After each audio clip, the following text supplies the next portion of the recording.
Hi, and welcome to Gift 2, or Chapter 2, in Randy Fujishin's Gifts from the Heart. We covered in Chapter 1 choosing to be a giver in a relationship instead of just a taker, principles of a healthy relationship, levels of relationships, stages of development in relationships, and a little bit about boundaries and giving and stuff like that as far as gifts. And we touched on love languages and yeah. Okay, so this is Chapter 2, or Gift 2, Accepting Yourself and Others. Very important. It starts with a quote from Carl Rogers. To accept people as they are is to encourage them to be better than they are. I agree with that. As far back as I can remember, people have always sought out my mother, Helen. Young and old, male and female, family and friends, even strangers have gone out of their way to spend an hour or a few minutes with her. My mom has been one to whom countless people have come over the years when they needed reassurance, support, or just a listening ear. Whether it's a vice president of the company where she works or a young single mother in the neighborhood, people seek her out. I don't think it's because she truly accepts people. She makes no effort to judge or evaluate, to impress or influence, to rescue or change. Somehow she's willing, as she says, to accept others just as they are and love them all the same. Just loving them is enough. Maybe that's why people seek her out. When I was in high school, where's my cat? When I was in high school, one of my mom's friends asked if her teenage daughter could live with our family for a month because the girl's lying and emotional outbursts had become unbearable for her parents. After the girl had been with us for a few days, I complained that our visitor hadn't changed one bit because she was yelling and complaining just like before. That's okay, Randy, my mom replied. It doesn't matter if she never changes. I just want her to feel loved while she's here. That's pretty good. I continued my objections, but my mom only smiled. And Randy, it's okay if you're upset. And she said as she hugged me. That's a pretty good mom. My mom would have been like, shut up. Psychologist and author Sheldon Kopp has suggested that the best way for a therapist to regard a patient is to love him, even if he doesn't ever change during the course of therapy. This rare acceptance of the patient, Kopp feels, creates an environment wherein the patient, perhaps for the first time in his life, is truly free of demands, ultimatums, and expectations. It is within this environment that he might actually experience change. That's pretty good right there. I believe that acceptance is not only the first requirement for a therapeutic relationship between counselor and client, but is also the first requirement for any love relationship.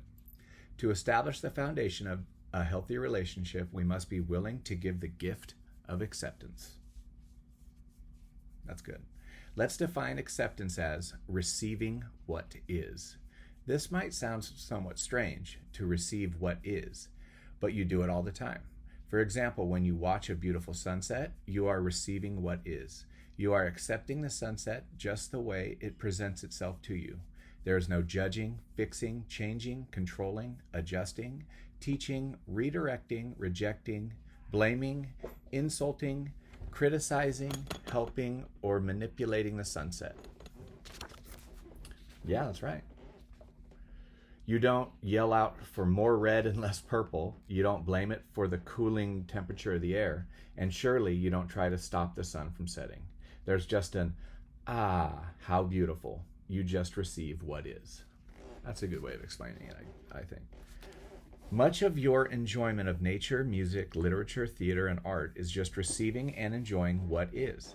The enjoyment comes from accepting those things the way they are, exactly how they present themselves.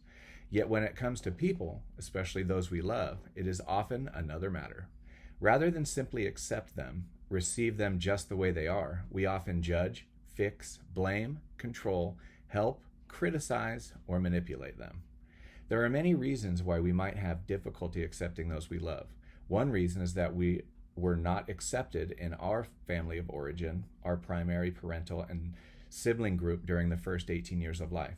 Instead of being approved of and adequately loved, we experience toxic amounts of criticism, control, and rejection. Another reason is our wish to control others. The need to dominate a relationship is common, and withholding acceptance and inflicting criticism are two ways to control another person. The final reason we might have difficulty accepting others is that we have difficulty accepting ourselves. It's difficult to love or accept another if we first haven't loved or accepted ourselves. In relationships, we need to accept things about others that we might not agree with, find desirable, or even like. We need to accept our partner's idiosyncratic habits, our parents' odd attitudes, and friends' inexplicable behaviors. If we don't, and if we continue to evaluate, criticize, and try to control their thoughts and behaviors, we will only alienate ourselves from them. We must learn to become more open to their ideas, behaviors, and attitudes, or forever be at odds with our loved ones, ourselves, and the world. Before you can give the gift of accepting others, you need to accept yourself. Accepting yourself. The single most important factor affecting your ability to accept others, I believe, is the level of self-acceptance you possess. In my experience as a marriage and family therapist, I have observed that individuals with a high degree of self-acceptance are more likely to be accepting of others, whereas those with a low degree of self-acceptance are less likely to accept others. There's a great deal of truth to the adage, you can't love others until you love yourself. Most people experience some degree of self-acceptance, but often we are bothered by personal insecurities, hidden guilt, and imperfections, both large and small. Secretly, we often believe that we don't measure up, no matter what others say and think. In short, we have difficulty accepting ourselves because we haven't consciously given ourselves permission to not be perfect. Before we can accept the faults and the shortcomings of others, we must first come to terms with our own faults and shortcomings. If we haven't given ourselves permission to be human, to be imperfect, how can we begin to give others that same permission? As you give the gift of acceptance to others, you will need to become more accepting of yourself as well. This self-acceptance will force you to become gentler on yourself, which might be one of the most loving things you do for yourself. Here are 3 things you might try to experience a greater feeling of self-acceptance. First, every day for 1 week, turn off the car radio or CD player, not down, off, and spend 5 minutes as you are driving to verbally list all the things for which you are thankful. Say these things out loud and don't worry about what other drivers are thinking of you. You're having a Thanksgiving feast in your car or truck. I'm going to close my door.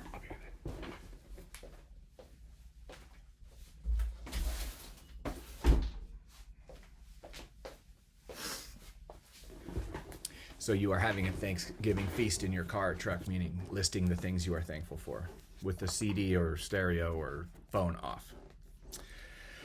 Okay, begin your list with your eyes that see, a heart that pumps, lungs that breathe, ears that hear, and a foot that can apply pressure to the gas pedal. Mention the bed you slept in, the shower you took, the breakfast you gobbled, and the car that started by the 3rd try. Be thankful for everything.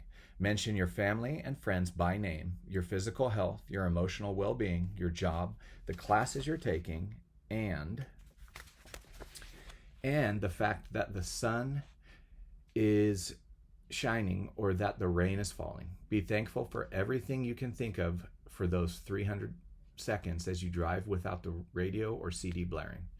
This will get you in touch with all the good things that are working in your life and will put you in a better place from which to see yourself and your life. You're blessed indeed.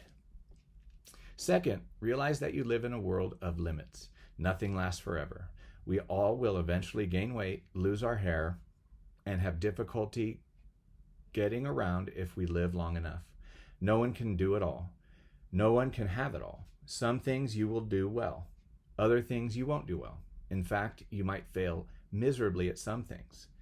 Some people will like you, other people won't, no matter what you do or say. You will have good days and you will have bad days. You cannot be the best in everything you attempt. Heck, you wouldn't want to be. People wouldn't like you. You can't please or receive the approval of everyone. Most people you try to please aren't even pleased with themselves and might not ever be. So lighten up. Accept the fact that you cannot be everything to everybody. You cannot do well in everything you try.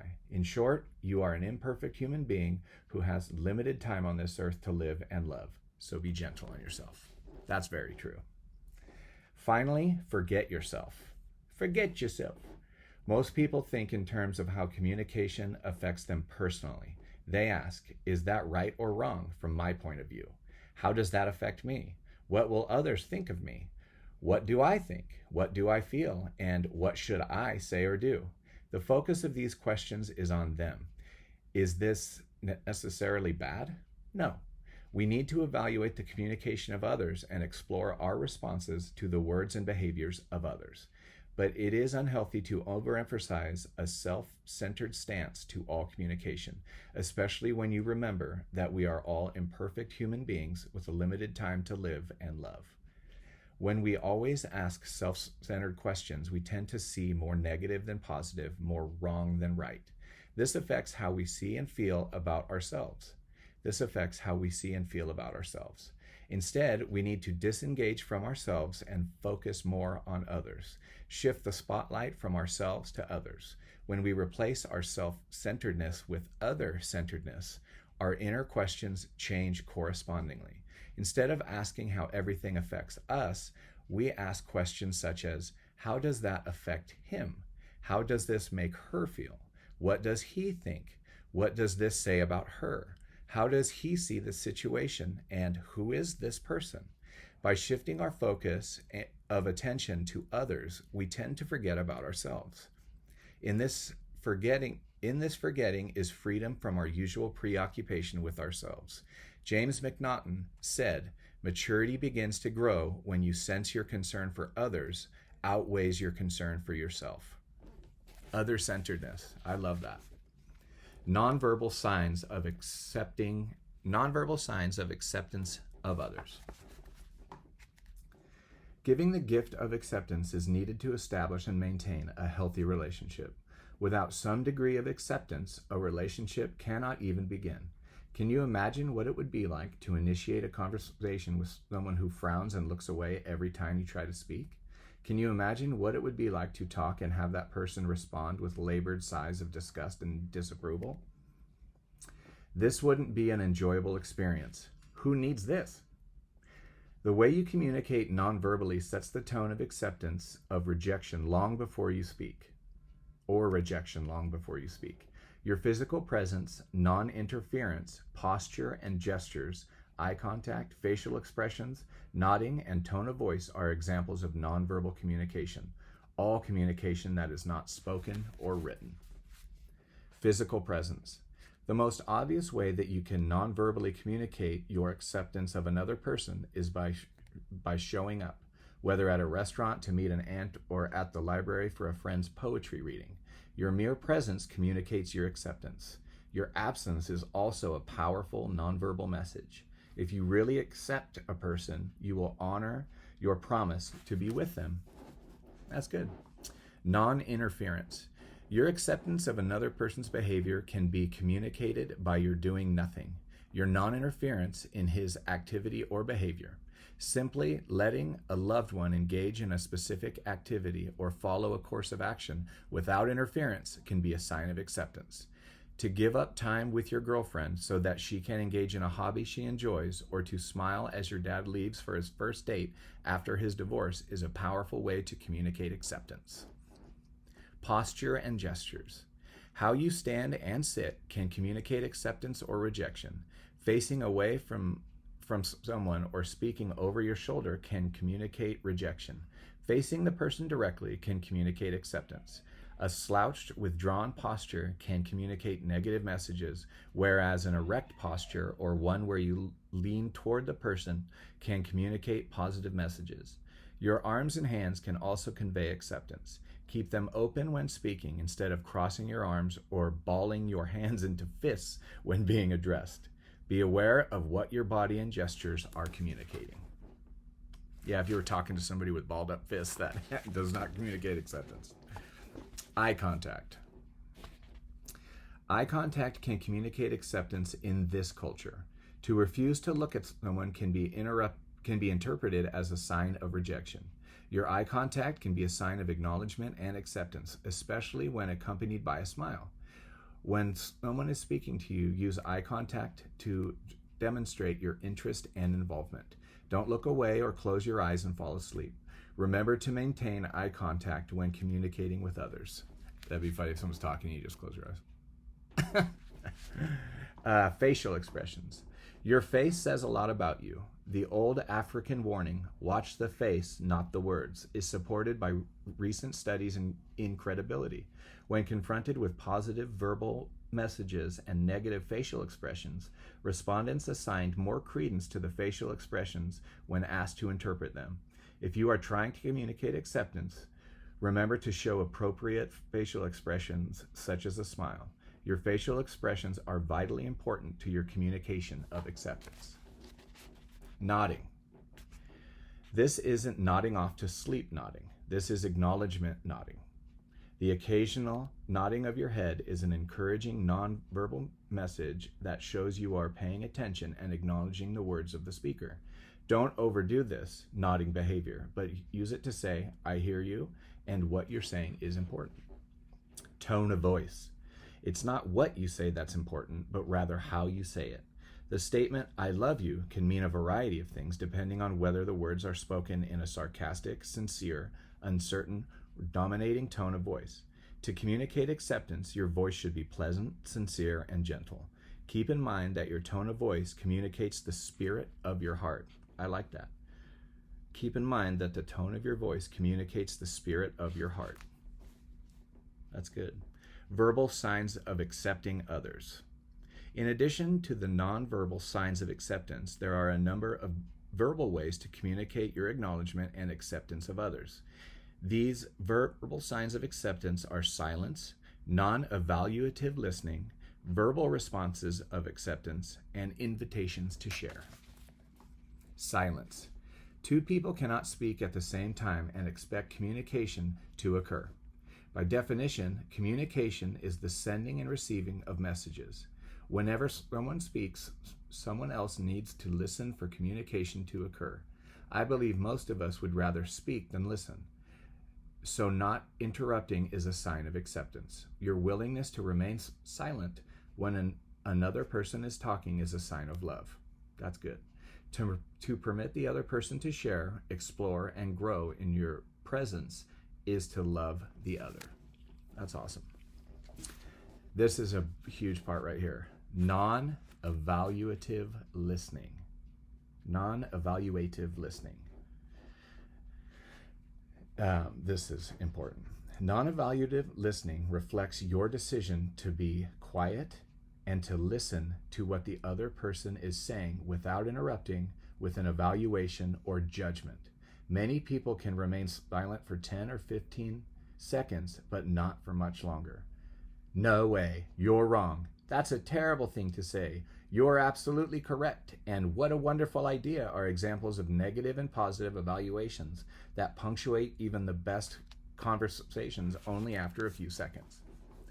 With non-evaluative listening, however, the listener remains silent for 1, 2, and even 3 minutes. The listener can smile, nod, lean into the speaker, and shift posture, but he does not verbally interrupt the speaker or add to the speaker's words. The speaker is free to explore her thoughts and feelings in the presence of another person without the usual verbal interruptions that characterize most of our conversations. That's very true. The first few times the speaker experiences your non-evaluative listening, she might ask, "Is there something wrong?" or "Are you mad at me?" These questions reflect her uneasiness with this new experience of not being interrupted or verbally evaluated by a listener. A speaker is usually interrupted verbally every 10 or 12 seconds, so your 1 to 2 minutes of silent attention can be uncomfortable or unnerving. Your response should simply be, "Nothing's wrong. I'm just trying to hear what you have to say." Your non-evaluative listening will require some getting used to, but it will eventually invite deeper levels of communication between you and your loved one. That's awesome. Verbal responses of acceptance. Words or phrases such as, oh, really? Okay, I see. Is that so? That's interesting. And say more are some verbal responses of acceptance. They are not evaluations of right or wrong, good or bad, or agreement or disagreement. They are intended to communicate your attentiveness and acceptance of what is being shared. It is your way to cheer your loved ones on, as if to say, keep going, you're doing a great job sharing. Invitations to share. If you feel that a loved one wants to share but is reluctant, there are some things you can say to invite him to do so. The simplest invitation is, how is it going? This invitation is relatively neutral and gives the person the choice to accept or to decline. Either way he responds to your invitation, honor his decision. If he decides to talk, listen non-evaluatively. If he declines, accept that also. What is important is that you have invited him to share. Other invitations to share are, tell me about it. Would you like to talk about your situation? I'm interested in your point of view. Sometimes it's good to share. I'd like to listen. These are just a few ways you can encourage someone to open up. Many times, people don't share because they feel no one wants to listen. Your invitations will let them know you want to listen and accept what they have to share. That's good. Guidelines for accepting others. Whether your acceptance of others is expressed verbally or non-verbally, it provides a powerful invitation for relationship with another person. Your willingness and decision to be accepting of others is based on a variety of factors. The individual you are considering, your thoughts and feelings, the situation and circumstances, and your personal history with the person, to name a few. As you give the gift of accepting others, consider these guidelines. Learn to float again. Don't accept unacceptable behavior and express your thoughts and feelings. Learn to float again. If you're like me, you learn to swim. If you didn't, keep reading. This might just inspire you to sign up for those swim classes. Before we learned to propel ourselves through water, we had to learn to float, to lie on our backs, let our legs and arms dangle, and just relax and do nothing. This act, letting go, of simply floating, is one of the most difficult skills that swimming requires. It's hard because it involves trust. Trust that the water will hold us up. Trust that our lungs will provide the needed buoyancy, and trust that we don't drown. We tend to tighten up, move our arms, and kick our legs. But once we let go, and we are rewarded with the realization that we can keep our heads above water without very much effort. Accepting others is just like floating. It requires that we do nothing but be present, keep quiet, and remain open. The non-verbal and verbal responses of acceptance require that you learn to float again and let go and trust. Like floating, acceptance requires us to let go of seeing only one way of being and to trust the process of allowing another person to unfold before us. If you do this, you may experience something much more rewarding than swimming. Don't accept unacceptable behavior. Acceptance has boundaries and limits. To accept a person whose opinions and behaviors are different from your own is a gift that will bring you closer to those you love. However, you need to be alert to any behaviors or situations that could be harmful or dangerous. If you realize that someone's actions are illegal, dangerous, or unacceptable, you need to exercise judgment and do what you feel is necessary to protect yourself and others from physical, emotional, or psychological harm. To be accepting of physical abuse, psychological manipulation, or verbal assault is not only dangerous, but often encourages the escalation of such behavior. Know your boundaries of acceptable and unacceptable behaviors. That's good. Express your thoughts and feelings. The purpose of accepting others is not to transform you into a wishy-washy person with no opinions or feelings. Quite the contrary. The purpose is to enable you to create open, supportive relationships wherein the expression of opinions and emotions can be freely shared by both you and your loved ones. By being accepting of different opinions and behaviors, you are setting the stage for open and tolerant relationships in your life that have the freedom to develop and grow. But remember to express your thoughts and feelings along the way.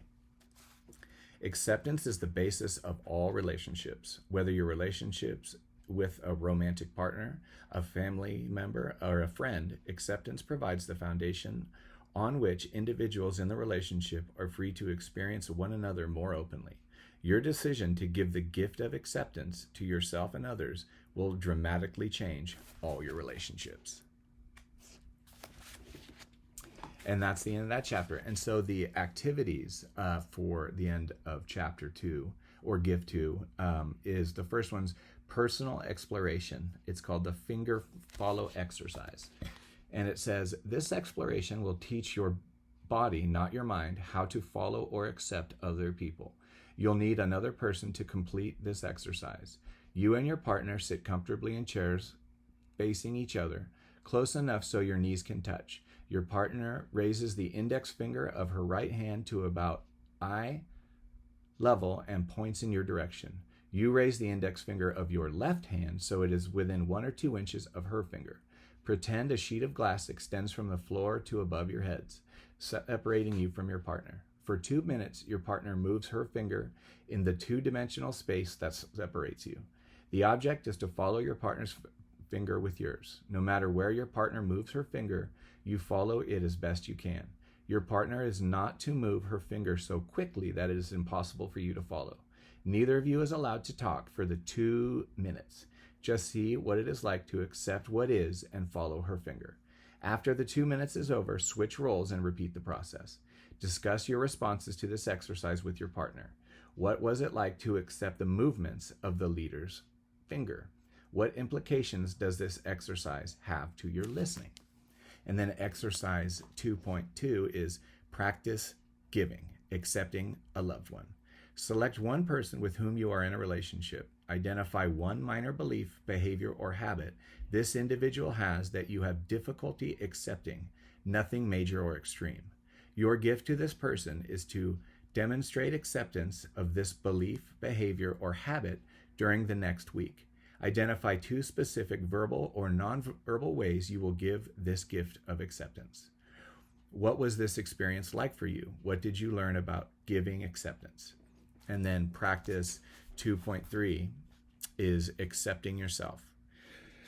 Identify one minor belief, behavior, or habit you have difficulty accepting in yourself, nothing major or extreme. Your gift to yourself is to simply accept the fact that you have this belief, behavior, or habit for 1 week without feeling guilty. Whenever this urge arises to evaluate or blame yourself, immediately tell yourself, it's okay. I've given myself permission to accept my shortcoming for 1 week. This might be the nicest gift you give yourself this week. What was this experience like for you? What did you learn about giving acceptance to yourself? And that was Randy Fujishin's Gifts from the Heart, Gift 2. And this is 10 Ways to Build More Loving Relationships. And thank you for spending the second chapter with me. Bye.